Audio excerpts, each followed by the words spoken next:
No button. The button works. Hey, hello. Welcome to or welcome back to Total Spotfest. You are not centered. You are not thinking about the camera frame at all. You do have Champ on the screen, so that's good at least. There you go, Jamie. Hello and welcome and hello. This better. Jamie's on a little bit of cloud nine here. To no one's surprise, the Chiefs did indeed repeat as champions. Let's be honest. Repeat first time in 19 years. Congratulations. You know, I mean, the NFL commissioners. I mean, I'm sure all the fans are very happy for you guys. I mean, you know, we are great. We are amazing. That's not a We're not a peddling team that should be like 6-10, and just because you have a great coach, you're 10-6, and you have terrible quarterback play. I know. Not that. Yeah, you're a team that almost has the second most number of Super Bowl trophies. So keep it up. Maybe one day you'll be there, right?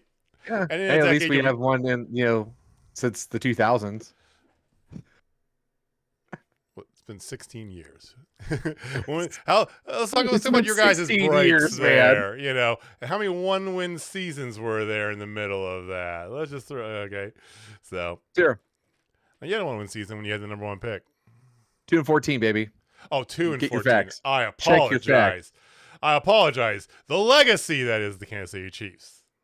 Yeah. Hey, you know what? I mean, as much as you sound like a Dallas Cowboy fan right there, like, oh, you know, it's been 16 years since we've won one. It's okay.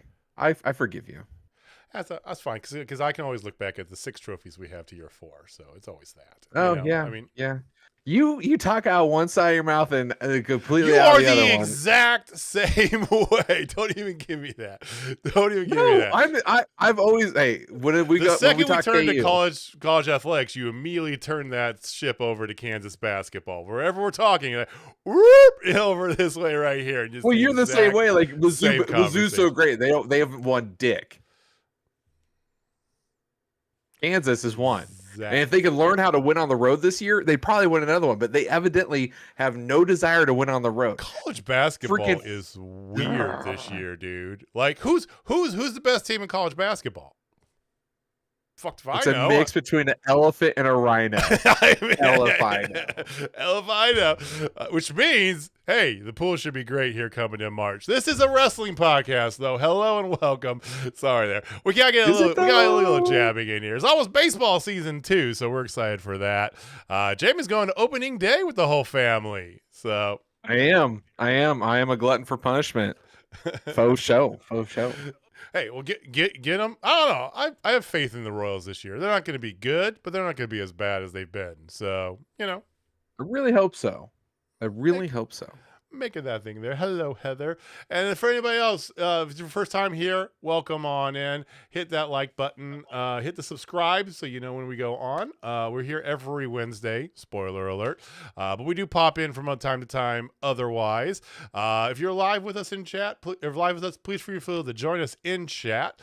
We will definitely have a great conversation with you. So, what? God's green earth is that a water snake? It's a little stupid. Yeah, it's a water snake thing. It just slides and everything. Floop. Yeah. Yeah. See, yeah. I was watching. We found it, and it's just been stuck at my desk ever since. And then, like, oh my God. I almost Chinese finger cuff myself with it. Like, you remember the Chinese finger cuffs? Oh, I've done 100% done that. Yep. Yeah, I love that. You know. Man, I was watching. I'm easily entertained, ladies and gentlemen. Well, we're children of the 90s, too. I was watching a little earlier before Dynamite. One of the streamers that I watch usually is off on Wednesdays, but is a big fan of the OG Tomb Raider and really wanted to play the new remaster that came out today. Watching old school. It's still shitty. It's still OG Tomb Raider. It's not like the Resident Evils where they revamped them, right? But it looks pretty. But it was definitely a memory lane trip. You know, I was like, oh yeah.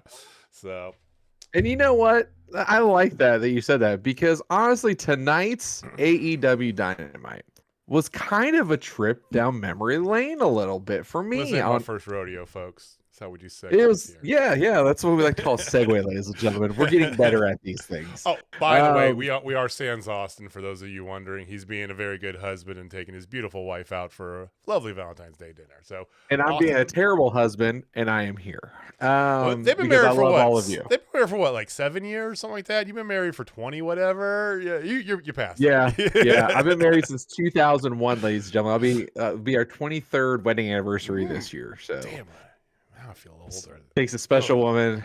My wife and I don't really celebrate Valentine's Day because it's a made-up holiday, but I digress. Anyway, Memory lane. Sorry, Memory Lane. It felt like an old school Dynamite, like their first year Dynamite, just putting out banger matches and surprisingly good matches, which we'll get into in just a second. But overall, man, I really dug Dynamite. I mean, the first match was insane, and then honestly, that last match, I Am Matt Taven deserves his flowers. We're gonna get into that. But man, like top to bottom, I had no misses. Even War Daddy. I thought what they're doing with him is very good. I mean, from start to finish, this is one of those where the card you look at it and you go, okay. And then you watch the show, you're like, okay. Yeah. I mean, it was the segments, they found such a great rhythm. This is what I love, Jamie. They found such a great rhythm with their segments and their promos, right? They're doing a decent number of some backstage and pre-recorded stuff, not in an overwhelming fashion, but not just a continuous, let's go back to Renee, let's go back to Toni, let's go back to Renee, let's go back to Toni, right? They got these little different types of segments they're doing, kind of recorded and backstage, and they're not very long. The promos they do have are very good, and they're for a purpose. We'll get into that here in all great detail here in about 10 minutes. But yeah, it was just the pace of it. Feel like they found like that good mix, right? Yeah, and it was dangerous to me because you're absolutely right. It had great pacing. It had all the things that you'd want in a show, and it had the storytelling, which, if we all remember early AEW, storytelling wasn't their thing. It was just banger matches, and then let the stories just kind of happen organically, right? No. We got it. We got it all. And if this is the new norm, like, I'm very excited, especially with everything coming up in Boston. Still drives me insane. I don't know that. I know. Just bothers the living crap out of me. It's just like, give it. They want to be on the nose, man. We all know it's coming. Do you need to get like that specific with it? Oh, of course, duh. All right, so let's just go ahead and start chronologically, ladies and gentlemen. And by the way, thank you for everybody who's joining us, and then dealing with our fun shenanigans of non-wrestling talk. We promise to continue it because we know this is going to happen. I'm sorry. But all right, so moving in, let's just go to the very first match of the night. I want to go chronologically because this match, we all knew it was going to be a great match, right? We all knew that this was going to be an insane match, and it delivered. Like, Dax Harwood could easily be a top singles guy. Like, I have no doubt in my mind Dax is that good. But, I mean, he is true a tag team guy. This match was brutal. It was technical. The brain buster that freaking Dax did towards the end of the match was a thing of absolute beauty.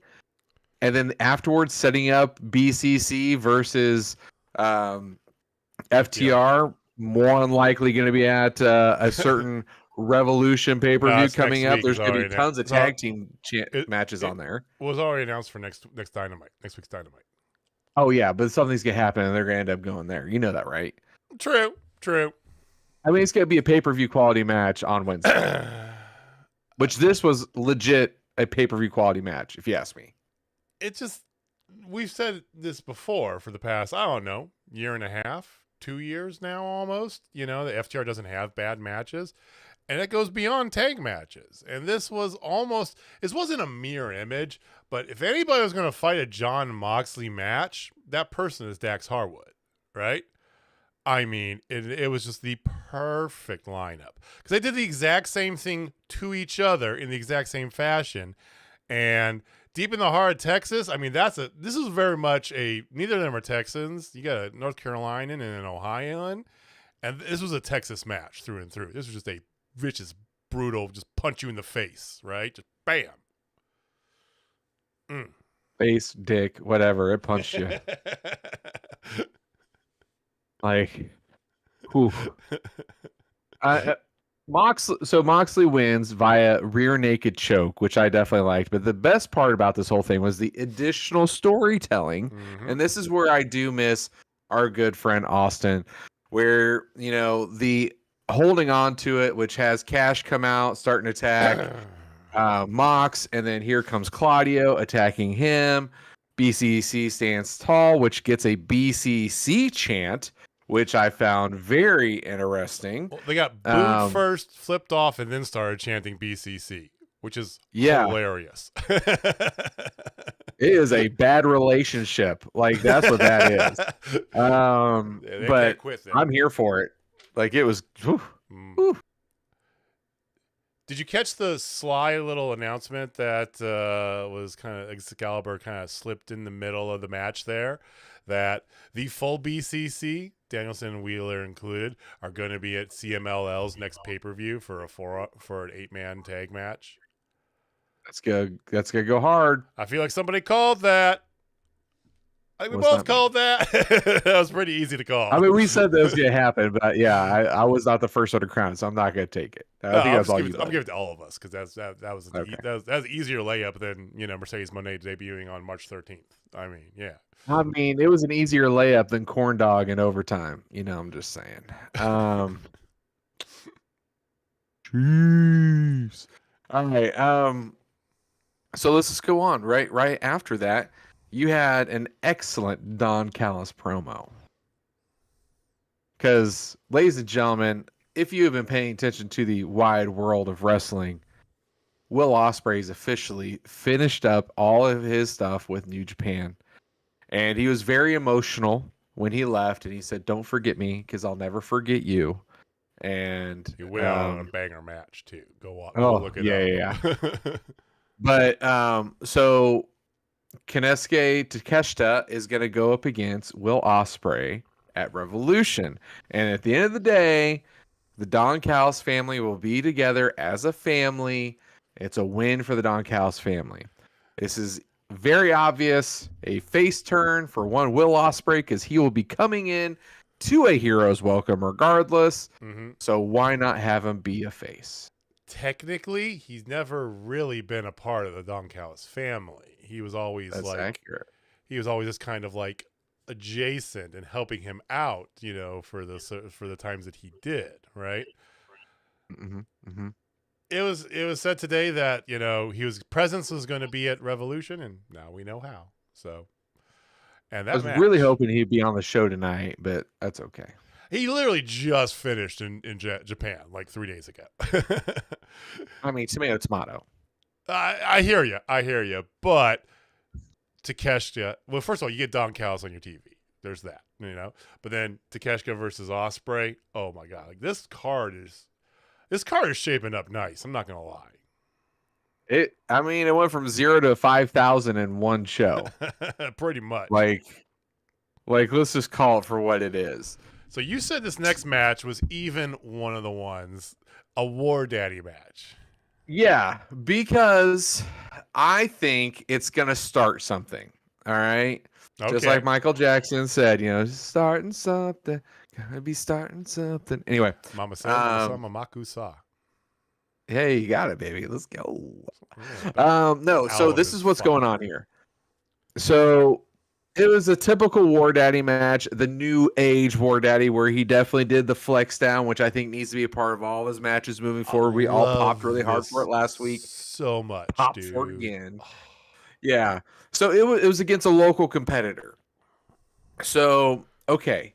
But the way that they keep talking him up, and again, great job by Excalibur and team and the head of the Undisputed Kingdom, one Adam Cole Bay, really putting over War Daddy, I think we are going to start seeing marquee wins coming for War Daddy instead of having just the stupid things. I am looking at this through a glass half full for War Daddy, that he's gonna start getting marquee wins against people we actually know their name.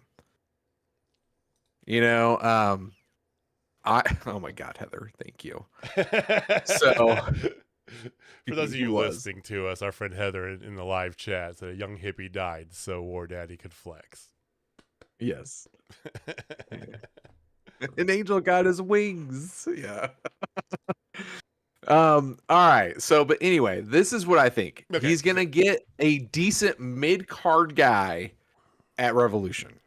And then he's gonna start moving up to more mid-card guys.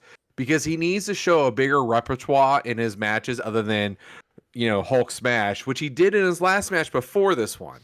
But they're developing this character a part of Undisputed Kingdom. So this is why I believe that. What did you think of this? Well, I think that there's two real things when it comes to this here, and I have another comment about the match itself, But the first thing is Mr. Wardlow. I am so sorry. You're fine. Because of the because of the length of the match, you might be mistaken. It was kind of a War Daddy thing, but yes, Mr. Wardlow. I think that, especially when you consider what they're doing in the world title picture, and obviously the large brushstrokes, like Adam Cole has said, not before tonight, I'll get to that, is that he's going to be going after the Thing, So that makes so much more sense than what they would have done a year and a half ago, which is, I'm coming after the picture, and then a month later you have a title match, right? So have him go through the ranks, have him come up and do the stuff there, because you don't have space for him, because don't stop what you're doing with this title picture. We're going to talk about that in about 5 minutes, ladies and gentlemen. Secondly, I really like the way that they're focusing the Undisputed Kingdom. Okay. This should be like the UE, like your top faction. But again, everything else you have going on is going to get in the way. And what are they doing? They're compartmentalizing it, focusing on one aspect of it, mainly, as we'll talk about in the main event, right? The international title, and then kind of supporting everything else around it, right? In a year's time, it's going to be UE big, right? And that's how you do it. So both of those things are things that, again, would not have happened in AEW 2 years ago. They're things that you typically see out of WWE with a long-term build. Like, look what they did with Judgment Day. Judgment Day's biggest thing in WWE right now, outside of the Bloodline storyline and Cody, right? And look at how they did it. Long, slow build up to it. The one thing about the match, I loved Adam Cole on commentary said 0 words until at the very end he goes, "Thanks for having me, guys. Good talk." And they just camera back to him, and he just sitting there looking with his smug, pretty face. Yeah, like they were putting over War Daddy, and he didn't have to do a damn thing. Sorry, Mr. Wardlow. He didn't have to say anything. But that helps helps to put him over, right? Because you're getting the shitty grin approval from the big is perfect. So good. Adam Cole is a treasure. National treasure. And Mr. Wardlow, hopefully, will have something a little bit better coming in the very near future. I like it when he pulled down his singlet and goes, because he adds to it. He did this to his abs. He goes, "Ooh, nice." And I'm like, is that a personality I smell, Mr. Wardlow? I think it might be. Okay. Finally. You had a quick little vignette of Matthew and Nicholas showing up wearing their bloody suits. I don't know how I feel about that, but we'll get into it in just a second. They're putting it over pretty hard. Yeah, put a pin in that. We'll come back. All right. So then after that, though, holy bajoli Batman, Adam Copeland versus Daniel Garcia. I wanted this match to keep going forever, but our father had other ideas. That's probably the best way to put it. Like, this is old guard versus new guard in the best way possible. and it was going well. And then here comes Nick Wayne and Killswitchosaurus to get involved, and it just went really downhill really quick, resulting in a concerto on one Adam Copeland. I totally thought we were going to get Beth Phoenix tonight. Because Mother Wayne did the low blow, and then they set him up for the concerto. I have to sneeze here. It's going to... Okay. How? It's one of those, it comes and it's like, and then it retreats back. And you're like, oh, you're not gone. I know you're not gone. You're going to come out. But no, the low blow and then the slow setup for the concerto. I was like, Valentine's perfect day for Beth Phoenix, right? I was wrong, but Christian's work continues to be, I mean, just when you think he can't cultivate heat any better. No, he can. Yeah. He makes out with the belt on his way up the ramp. Even better. Did you see his new shirt that Nick Wayne was rocking? Yes, it was the shirt you asked for almost 6 months ago. Yes, I know. And the funny thing is I saw it and I told Jen, I'm like, I'm buying that shirt. She's like, didn't you buy some other shirts you never got? I'm like, yeah, that was from Etsy. That's completely different. This is from Pro Wrestling Tees. I'll get these shirts. I will get these. They got that's a new shirt. The new Toni Storm shirt's pretty cool. I love the Bang Bang Scissor Gang version 2.0. This one's better than the first one. But yeah, the Christian shirt is fantastic. Christian is my father. Get it at ProWrestlingTees.com. Free solicitation for Christian, our father. Or the Patreon. shop.aw.com. Or So, shop AEW, which is the same place. It is the same place, yes. Yeah. I would have liked to have seen Beth Phoenix, though. I know it's totally gonna agree with you. happen Beth one Phoenix day. was going to be there. Yeah. Like, Beth Phoenix should have showed up. I believe that she'll be either here next week or the week after, the week right before. And then they're going to set up a tag match or something. And then here you go. Because they're going to set up a tag match or a 6-man tag. Probably the way they're going to go about it. They're going to do Killswitchosaurus, Nick Wayne, and Christian. our father Christian going up against Adam Copeland, Daniel Garcia, and maybe Daddy Magic, or another unnamed person. And then at Revolution is probably when we'll get Beth, unless we get Beth before that. Daddy Magic gets jumped on the way of the ring, and the replacement comes out. It's Beth Phoenix. Yeah, and she wrestles the dudes and just tears up the fucking place She's because that's done what that Beth Phoenix does. before. Beth is a beast, and I love her. Like First she's woman to be in second woman to be in a men's Royal Rumble. You know, behind China. China's the one. Yeah, China doesn't count. China's China. China's China. She is the ninth wonder of the world. So, all right. So moving along, actually at a pretty decent pace, ladies and gentlemen. We had the promo. That's probably the best way to put it. The promo? I called this a promo off. But I mean, collectively, together, I mean, we already knew that there was going to be lots of sizzle for this match. Oh, yeah. And they're like, here, let me add an additional pound of bacon. And a sprinkle of salt bay salt. A little salt bay. I mean, you had Joe calling out the rankings and saying it's bullshit, which was great. And it's like, these guys show up to the back of the line because they couldn't get it done. And I'm like, that actually makes logical sense, but that's not how wrestling works, bro. Yeah. And then here comes Swerve. Legit might be the most over man in wrestling, at least second. Cody's number one with a bullet. Most over man in AEW. Okay, I'll say that with conviction. And then coming out after him to a lot of boos was the Millennial Cowboy himself, Adam Page, and I was very shocked to the sheer amount of boos Magnum TA was getting. I mean, the thing is that people don't hate him, but I think it's just like they're playing the role just like he's playing the role, and it's even better this way. Because I still love the sort of unhingedness of him, right?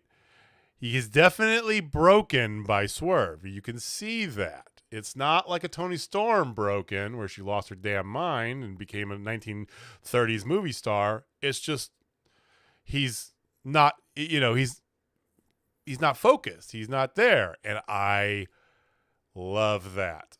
As much as I love Swerve and the way how he's doing and as successful as big as he is, I almost love the hanger portion of this more because we know Swerve can do different things. He's got depth. Joe is Joe. We got that, right? Adam Cole, MJF, Kenny Omega. We know what we got. Will Ospreay, cool, right? In the big picture, you're putting in Hangman up there with those guys. And so far, he's a really good wrestler whose best character was drunk for a year and a half, right?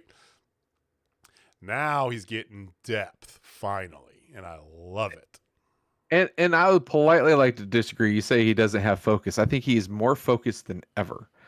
And yes, Heather, his mustache is amazing. I am beyond jealous of that mustache. And honestly, his mullet's looking pretty good too. Like, I mean, he is Magnum AP is what I'm going to start calling him now. Magnum AP. There we go. Yes. So Magnum AP, I think he has completely changed who he is and not changed at all, if that makes any kind of sense. Like, he's still the cowboy, but he is seen some shit. You know what I mean? Like, you're still the same person, but you're not the same person. If that makes any kind of millennial cowboy anymore. Yeah. Like best way to put it. Everybody changes the way they think in every 5 years. It's just a proven thing.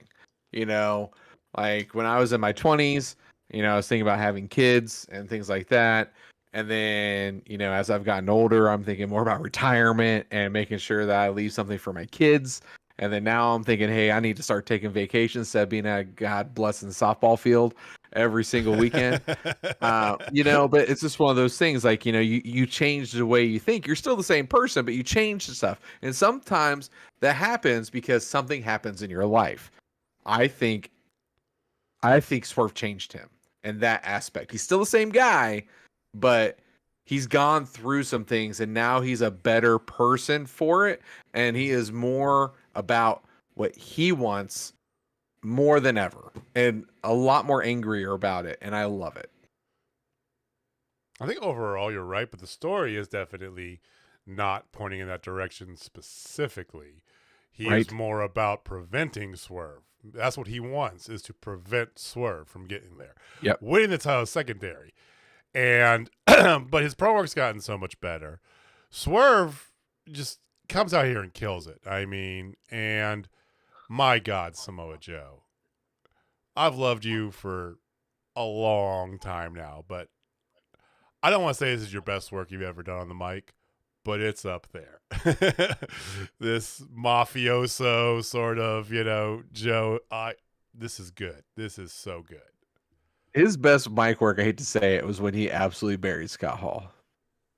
Yeah. That's probably his best mic work because it was like legit. Shoot, I'm pissed. Here you go. That was probably his best, but this was pretty damn good. Yeah, like I'm convinced more than ever he's going to walk out with that belt too. I really am. Joe, 100% Joe's going to walk out. I'm locking it in. Ooh. Joe's retaining. Joe is going to retain. Joe's going to retain. Ospreay will not win at All In like everybody thinks the belt. If any belt he wins at All In is not going to be the World Championship. That's going to be reserved for Swerve. I'm calling it now. Swerve at All In or? Yes. Okay. Yes. Heather's hitting like the renaissance of older wrestlers. Like, just think about it. Like, well, Adam Copeland, I've never been a big Edge fan. I love Adam Copeland though, because I feel like he wrestles so much better than he did. He wrestles like he was back in his tag team days, right? Yeah. No, he wrestles like his first run with the belt, not the rated R superstar crap with Lita. Like the first run. Like when he was still he was still rated R superstar, but not the pre-live sex show. Yes. That run. Yeah. I'm getting those vibes. But then like you have Christian doing the best work he's ever done. His best Heather, work of his absolutely career, right. by far. Hey, when we become big and famous and we have like 200 followers, we should definitely make Heather our moderator. That would be the best. Like if she's up for the job, because she's awesome. She always has the good takes. She's just one of us. One of us. She's the good people's. She is. All right. So let's just go ahead and just keep this train a moving. And let's just go right into Toni Storm. The new film Wet Ink. What did you think, sir? I thought it was Your smile says it all. It was great. It's great. Here's the thing. Is Toni Storm stuff that different if you really break it down? Is it that different week to week? No. Is it equally as fantastic every week? Yes. So she added on to the tattoo, did the whole dagger thing, which, the dagger going through things is a very, very old school sort of, I can't get this right. There's a dagger going through it. Anyway, the dagger going through things is a very kind of old school tattoo thing, which I personally loved, from my tattoo head. But it was really cool that she was doing it, how she was doing it, and it's letting her run the narrative for both the women for this feud, because as much as we love Deonna Purrazzo, she's not great on the mic. She did, after this video, exactly what she should do on the mic, which was just enough and just right. So it's smart. Pretty sweet. I'm gonna break your arm, bitch. That's Deonna Purrazzo, right? She's an Italian from Jersey. She doesn't, don't lean past that. Just keep it right there, So that's Carmella's entire personality. Yeah. I mean, with better wrestling chops.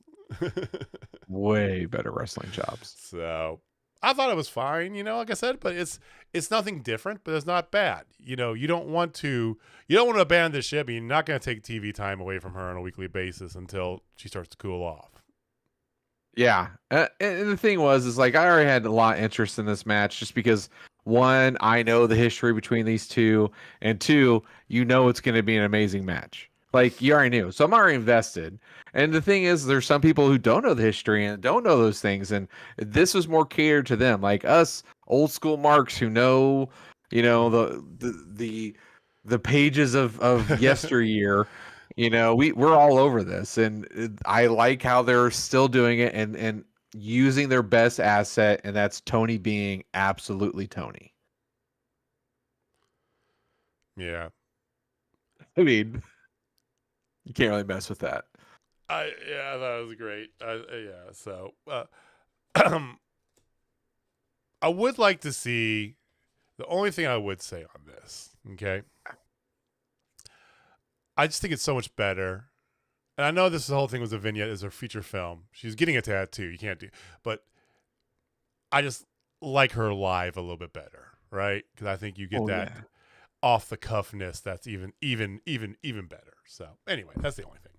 Her on commentary is a treasure, but yeah, she's commentating the whole damn show. Let's be real. So after this, you had Young Bucks versus Top Flight, and we've seen this before. This was, I hate to say it, this was probably my low light of the entire show, and it still wasn't that bad. Like, that's the thing. It wasn't great. It wasn't the Young Bucks that we know because they're trying to do this whole new thing. Yeah. And Top Flight was Top Flight. Like, we had some cool moves from Top Flight, like we always do. But it was okay. I think that, and this is going to be the one problem you're going to have with the Young Bucks, is that, yes, they pretty much have wrestled everybody there is. And everybody that you want to see them wrestle, they've wrestled 6 or 7 times already. And they're trying to tell this other story that I don't think you need to even, like, my only complaint is that we don't need to go this, like, you've already told the story. We get it. We know, all right, it's there. It's just like just like their attire. Okay, Heather said they're covered in marinara, right? I get it. Exactly Rampage what that made was. sense. You have it, cool, right? Now you've done it this week. All right, starting to get. Don't have them stay in these nasty ass suits any longer. Okay, you're past that. If you're selling the idea these are the EVPs, right? We'll talk about the post match in a second, but they got their match at Revolution. So, okay, job done. Put some clean damn clothes on. You know, if they're supposed to be selling this, we're EVP bullshit. They be showing up in fancy ass different suits every week, right? They should be out here looking like MVP and shit. Yeah, nail on the head there. But afterwards, they were taking liberties with Top Flight, and then here comes to make the save Darby Allin with a black. Well, they were baseball taking bat. liberties with Tony Schiavone. Let's be real. Oh yeah, Tony. They're getting ready to do the EVP trigger on Tony. After they fined him $1,000 because of all the shit he talks on commentary. Yeah, I mean, that's it. It's a little tired, but it's still funny. Yeah. So honestly, like Darby gave a pretty solid promo and said that they didn't want him. They wanted all their California buddies. And if it wasn't for one EVP, former EVP that actually had a solid head on his shoulders, that's the only reason I'm here. He goes, and it's no, like, it's not not Kenny Omega. You have the Cody chance. For all the wrongs he did with some of the hires, he got some right. And Darby, I mean, the crowd loves him. We've hated him for so long, but he's finally starting to get better. He's growing on me like a tick. Eventually he's just gonna become part of me. Well, it was something that was needed. It's just like the Jungle Boy turn, right? Hey, Sting's retiring in 3 weeks. You have to be on your own because you are a solo person, right? You have this kindred spirit with Sting. This all makes sense, okay? I'm not going to argue that it doesn't. But once he's gone, it's Darby Allin's show. And if you are indeed one of these top guys, one of these pillars, right? You got to step up as a pillar. He's been doing that. He's still going to have Darby Allin matches. Yeah. But there's at least some substance behind those T-shirt sales to all those 12-year-old girls out there. So there's that. So Mark Sherdama's prediction here. I don't have my hats too far away. But I believe we will get Surfer Sting at Revolution. Really? End with Surfer Sting. Surfer Sting, but it ain't going to be Sting. It's going to be Darby as Surfer Sting. Darby's going to dress up as Surfer Sting. That would be amazing. He's already got the blonde hair. And you just got to do the crazy makeup, which shouldn't be that hard for him. And then you got Surfer Sting and then current Sting. They're going to get the dub and he's going to walk out as champ. Surfer Sting. Surfer Sting is so good. Oh my God, I love Surfer Sting. I love all Sting. I'm going to miss Sting. It just makes sense. He's already blonde. It's like, you don't have to change Sting. Have him change. Like, all he has to do is just change his face paint. It's all good. Change his face paint. Maybe not do the whole stuff, We just got to go with just, no body makeup. Wear some spandex. Like, not the shorts with the spandex underneath. Like, go full for it. With little frills going down each seam, white boots. White boots with the Sting emblem on his ass, like the old Stinger. Oh God. That's a very good point. He is a pretentious emo. But it'd be perfect. He needs to be Surfer Sting he would do it one time. He would do it one time for Sting. Because honestly, if it wasn't for Sting, I would hate Darby so much more than I do now. I know. You were hating him even when he was kind of with Sting. So. Goth toads. Still the black fingernails and black pants. Like, I'm Surfer Sting. Look at Sting going to My Chemical Romance concert. Yay. So, fun fact. I don't think I'll do it. So, speaking of goth toads, there's this guy who does a skit on TikTok, and it just cracks me up to death. and he is this guy who goes hunting as a goth kid. He's like, Wait. "Hi, it's me, Raven. Like You're hunting? yeah, you're goth deer hunter." It's so damn funny. Like it's the most ridiculous thing. Every time I see it, Oh I my die. god. I'll find it and I'll send it to you You from remember TikTok. you do it. You remember Yeah, yeah, Boomerang? yeah. You remember So Boomerang, good. right? But yeah, like legit, he puts eye black all over, like into Yeah. like almost looking like the Crow-ish. It's so damn funny. So yeah, I think if he does do it, Uh-huh. maybe he will do goth I don't think it was on thing. Vine. I think it was on Boomerang. You remember Boomerang, right? Vaguely. Yeah, pre TikTok, right? But Yeah. I think it was on that. It was several years, a few years ago. But there was you ever see the emo boyfriend little memes they had? Oh yeah. Where out of nowhere they'd be like in a car and all of a sudden there'd be something to trigger him to start singing like Taking Back Sunday or something, and the girl's friend's just like, ah.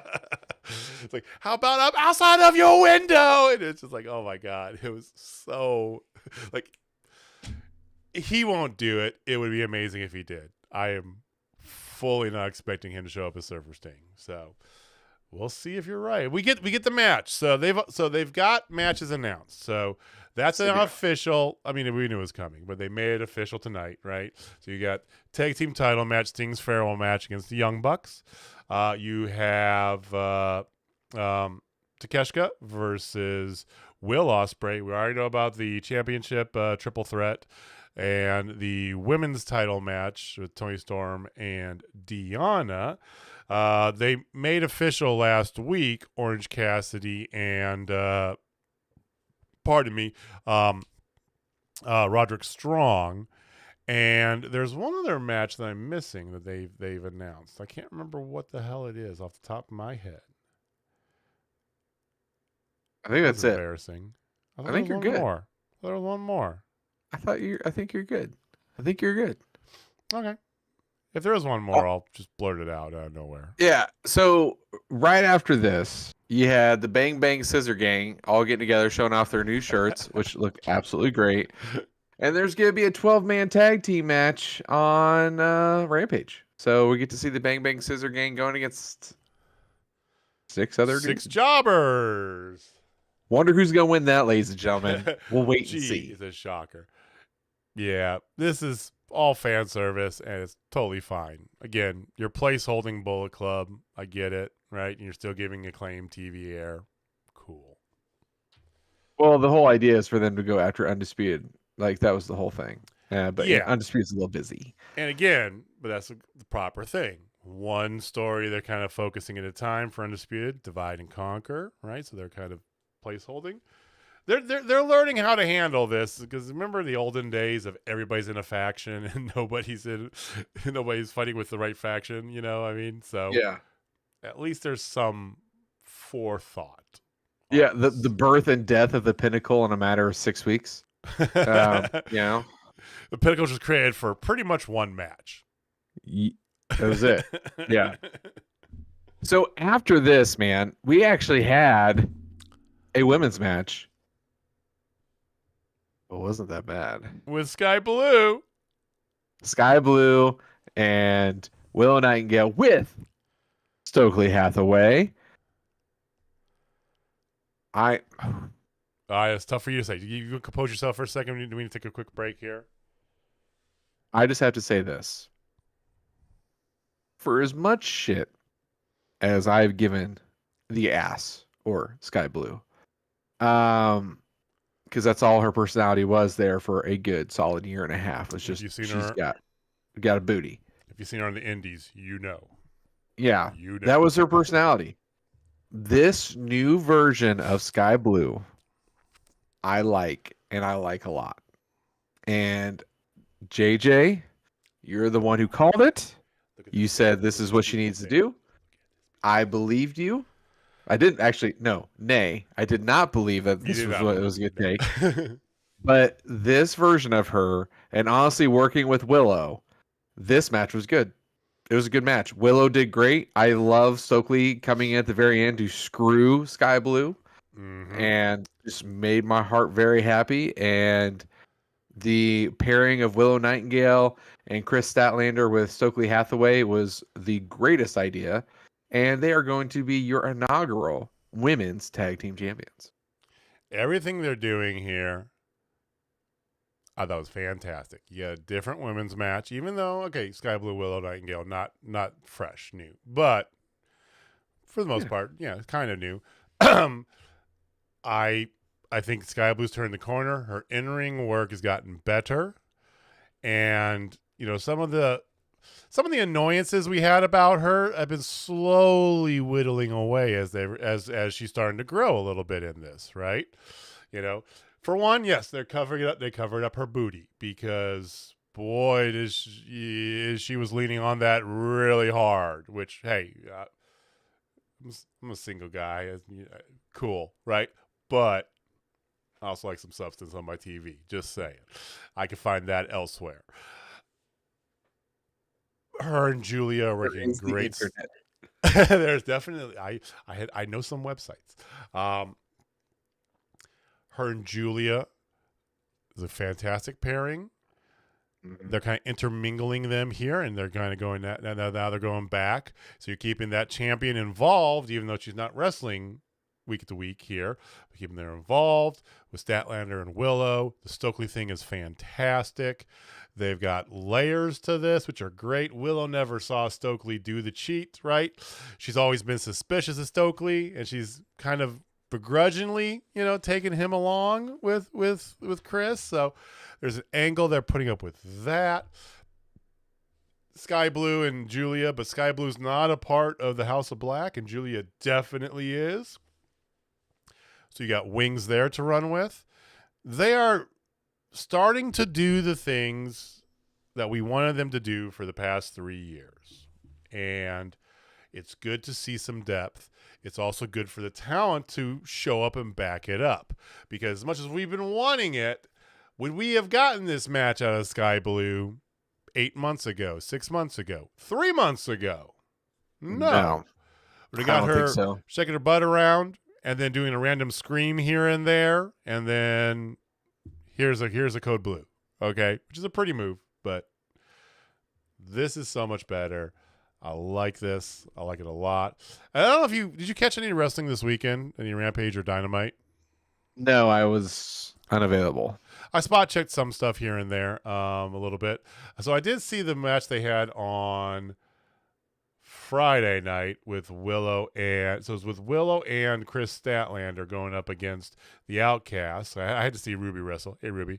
And then that's where at the end of it, after it was over, they had, you know, the kind of the blackout, and here's, you know, Julia and Sky. Side note, they've also broken up the Outcasts officially. Ruby totally abandoned Saraya at the end of the match. Too big, let's go Ruby chants.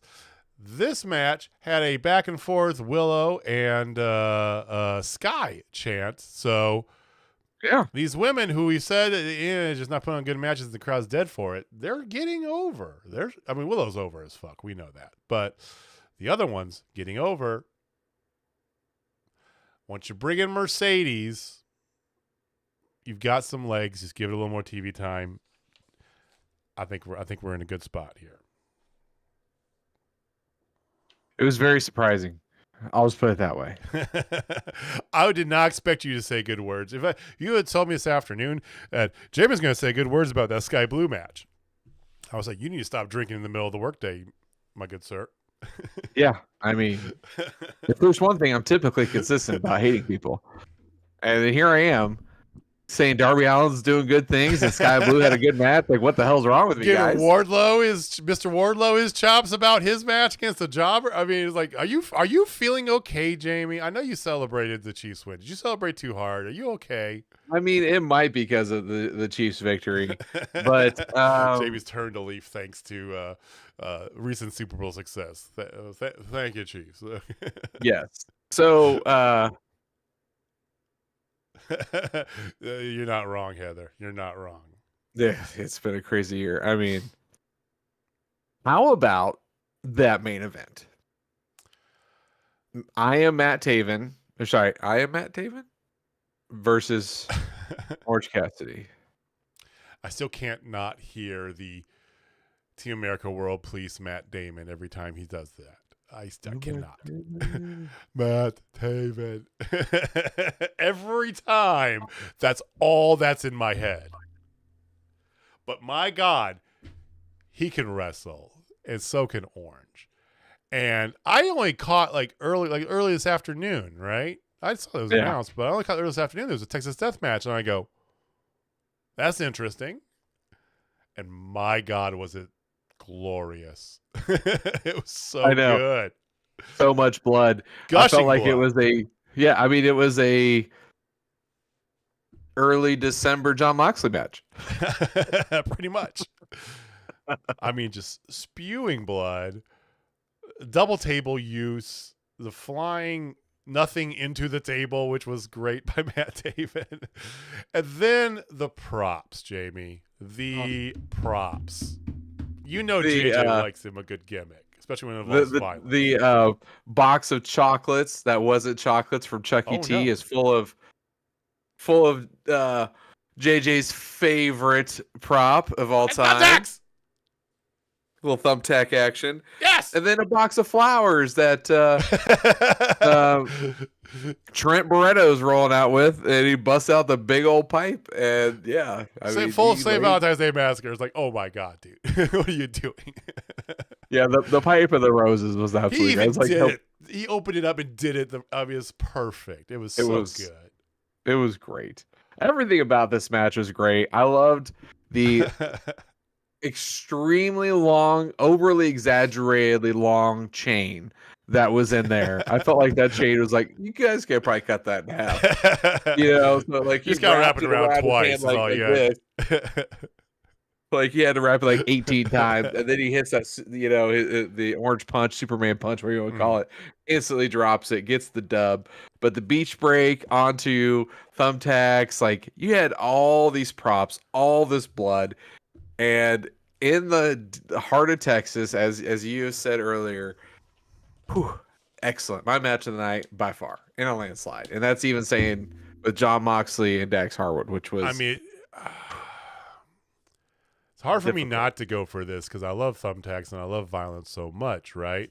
Yeah. That first match was so good too, though. It's just like I want to do 1A and 1B with them. I would go deathmatch, of course, on top because they had thumbtacks, but not by much, if at all. It might be a tiebreaker situation. I would go with that because there were thumbtacks. I'm going tiebreaker because that first match was amazing. Yeah. Oh, but my God. And again, Orange Cassidy doesn't have bad matches. Matt Taven looked really goddamn good. Really goddamn good. So Heather's like, those are weird white gloves. So those are batting gloves. And the reason I know is because my daughters really want the style. So that they have new styles of batting gloves now. Before you popped it on right there. Now they got the long wrist. So it comes down and then you wrap it all the way around like that. Mm-hmm. Yeah. Like it's supposed to hold on better or whatever. Like there's this one brand called Bruce Bolts. They're $100 for these damn things. I'll never buy them. Yeah, I'll spend $40 on a pair of batting gloves, never $100. But because they're just as good. But yeah, those were batting gloves. I can't remember the name of. I have to look at them again. But those are batting gloves. So. I mean, white batting gloves do look nice and crispy on the field, or drippy, as the kids say these days. But yeah, no, it was, yeah, I liked them though. Drip I know you guys are weird, like, I thought it was a nice touch. That's not a conjugation I needed to have for drip. Okay, I'm just saying. And no, that's his shtick. He's been doing this for a while. He wears gloves. He originally wore receiver gloves, I think, is what he started with, or something like that. And yeah, he's got bad. I don't know why, but he does. He wears gloves, and it's weird, but... I mean, freaking Sting in the 90s was wearing the mechanic gloves. He wore the mechanic gloves, but it kind of fit the whole ensemble, though, in a manner of speaking, He just has... Rey Mysterio wears gloves? Okay, all right. It just I think it's because they look like goalkeeper gloves half the time, because he has nothing else on his upper body anywhere. And then gloves. Yeah, I know. In your face gloves that are usually like bright white, right? Yeah, and like a little MVP had weird. his entire upper body covered and had wore gloves. Like, Right, yeah, I get it. That's why it's just weird. It's just odd like that, I mean, I like him. I dig it. As is it. Matt Much Taven's got shit one as I thing give for me. Matt Taven, man, he wrestled his ass off. This match was amazing. So good. Oh. I am Matt Taven. You officially lost your question mark, sir. Matt Taven. I still can't not hear it, dude. I can't not hear it. I could have sworn there was another match that was announced for I think he's one of the Dunk Kings now. The Dunking, that was by far the best commercial. No question. Although the kind of anthropomorphic gummy dumping live nerds on him, all not Footloose, Flashdance. That was so weird. I love that one too. But no, the Boss Tones and Matt Damon on the Boss Tones. It's real hard to be your friend right now. So we're gearing up. We're gearing up for Revolution. I could have swore there's another match out there. Maybe there is. Who knows? We're gonna probably get another 3 or 4 matches. I'm sure they're gonna do something with Julia Sky. It feels to me like a tag team thing that they're doing. That feels pretty on point. Which I don't mind that. Again, I don't think you need to have every title defended every pay-per-view. Okay. And a couple more stuff is probably out there. We'll figure out what they're going to do with the Christian Edge thing specifically. But yeah, it's coming into shape here. So about 3 weeks out from that. So that should be good. And we're a few further weeks out from Kingston Bryan Danielson. Thank you. I knew there was another match. Yes, Kingston Bryan Danielson for the Triple Crown.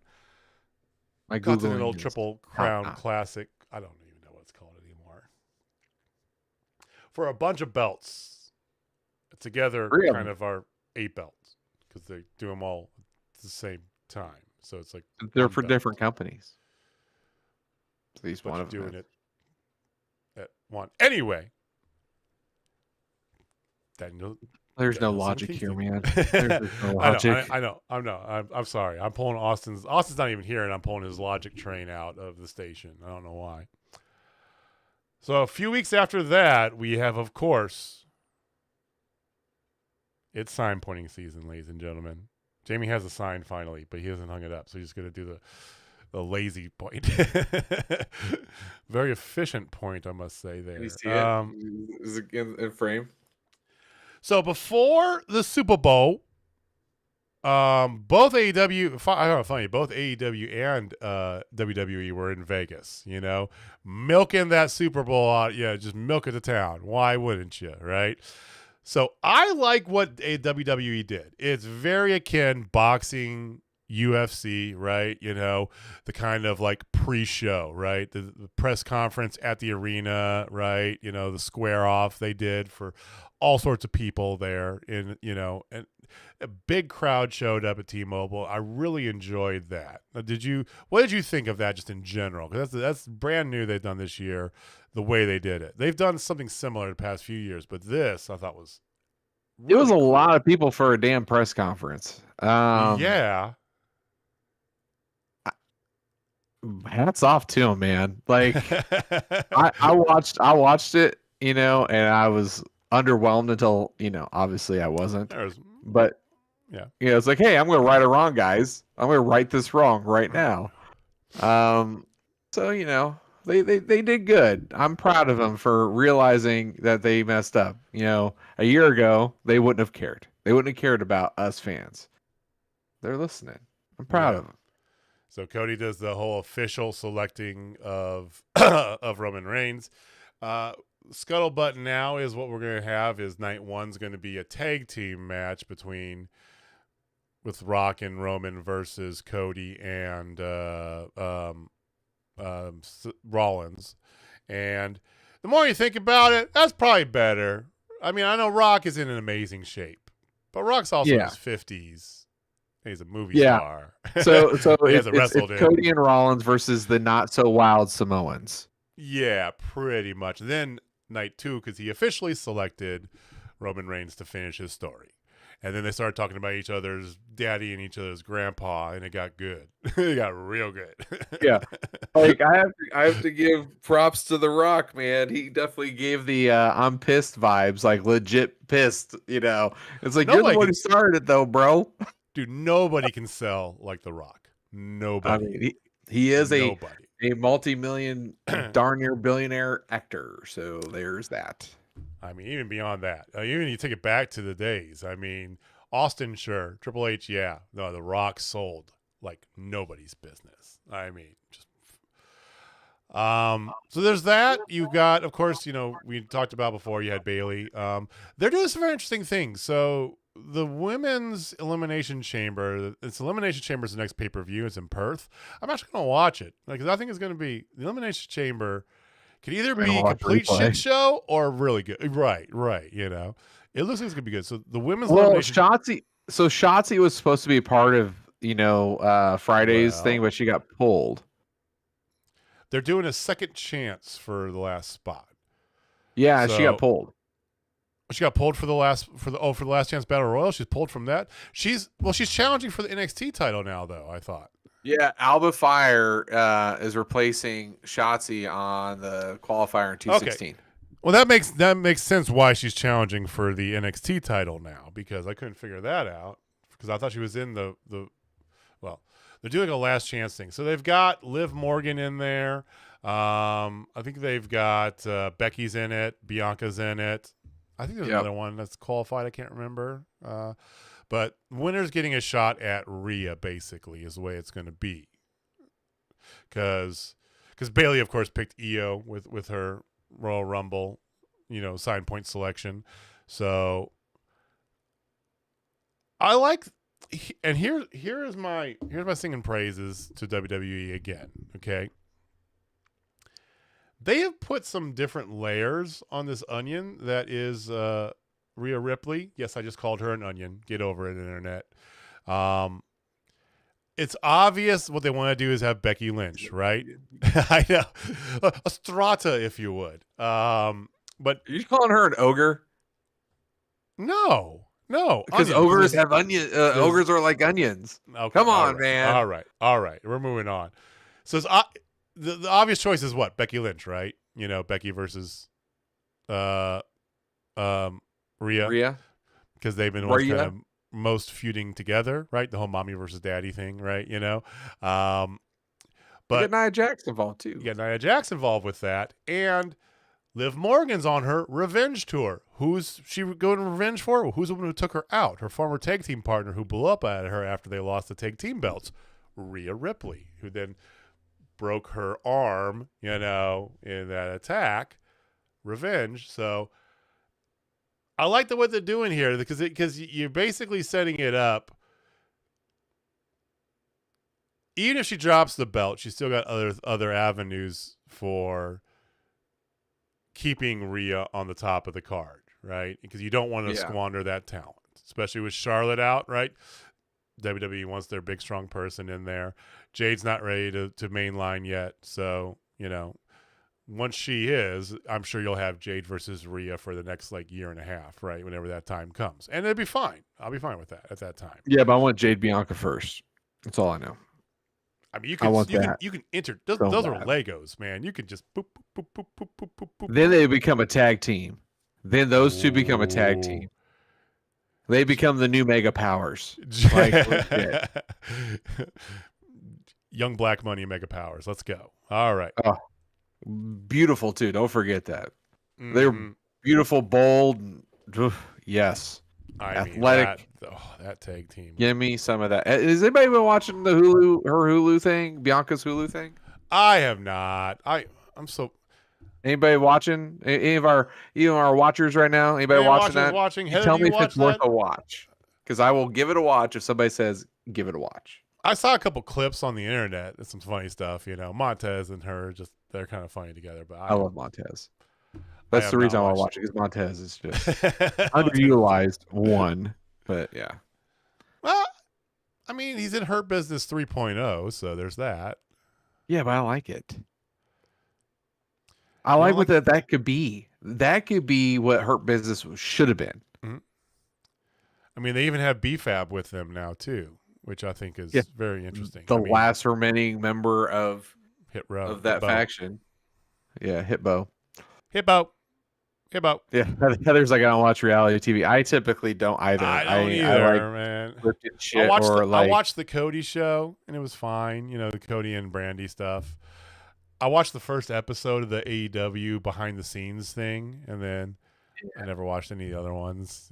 I don't know. I mean, I watch enough wrestling as it is. I'm a true crime guy, and then like beyond the ring or whatever that one. I can't think of its name right now. Beyond the Mat. That one's really good. But no, I'm a true crime guy all the way. Like I don't know if you, are you a true crime guy? I am not a true crime guy. I don't understand why people are into true crime, to be honest with you. I just don't get it. Well, I wanted to be a criminal pathologist when I was really young, but then I found out you have to go to school for almost a decade. Well, that explains why you like it then a little bit. So okay, I'll give you that. But and then also I went to an autopsy and they have a spring load chest. Oh, you told me about that. Yes, the splitters and you damn near lost. Did you lose your lunch? Oh no, I threw up. Yeah, I was one of the 3 people that did. But no, like Hulu. Jimmy Faulkner, this big strapping college football player. I mean, when the chest opens and everything pushes up like that on a real live person, a little fucked up. But anyway, so Peacock just announced that they are going to do a John Wayne Gacy series of actors, like an actors series, like kind of like what Dahmer, which was absolutely phenomenal. Evan Peters was cringe in all the best ways. Well, that's supposed to be coming, and then Netflix is doing the Menendez brothers, a part of Monster as well, which I'm really looking forward to that as well. And then I heard that there's rumors that they might do an Aaron Hernandez one too, of New England Patriots fame. Sorry. This week's crime. We just returned there. Someone else asking if you've seen, Bianca Belair and Montez Ford shows that's turned into coming up next on your criminal justice playlist. Yeah. It's like, have you watched Don't Fuck with Cats? I mean, yes, I have. I'm so behind. I watch a TV show. I watch TV show for shit. It's amazing. It's 3 episodes are like an hour and a half each, man. Like you could power through that one day. There's so much stuff that I want to watch. There's so much stuff that I've flagged, on and then all these different services, because different places for it, And some stuff that I want to watch that I know is not going to be great, but I still want to watch it. Like Halo. I still want to watch Halo because I love Halo. The property. Well, I know that the first season's terrible. I don't care. I did until I watched that show. I refused to watch the second season. Well, the second season is supposed to be. I'm actually interested because I've seen the trailers. I've read a little bit about it. They're supposed to be doing Fall on Reach, is what the storyline is, which is my favorite. Was one of my favorite like side properties they did back in the day when they had Halo going on. They had the Fall on Reach comic or not comic, animated, that they did. Yeah. And it was amazing. It's so good. Highly recommend. Well, they're going to mess it up. It's fine because they already messed up the first part. I'm sure they will, but I still want to watch it because it's like I got to make my opinion of it, right? But it's another on the list that I got to get to. I got so much stuff that is like, I still haven't finished Vikings, one of my favorite shows. I still have like 3/4 of a season left to finish Vikings, and it's just they're going to Madam Web it. I don't know if you've seen the reviews of Madam Web. I've heard about Madam Web. Oh my goodness! Wow. Like. I heard it's atrocious, and that's why I thought of Halo. It was atrocious.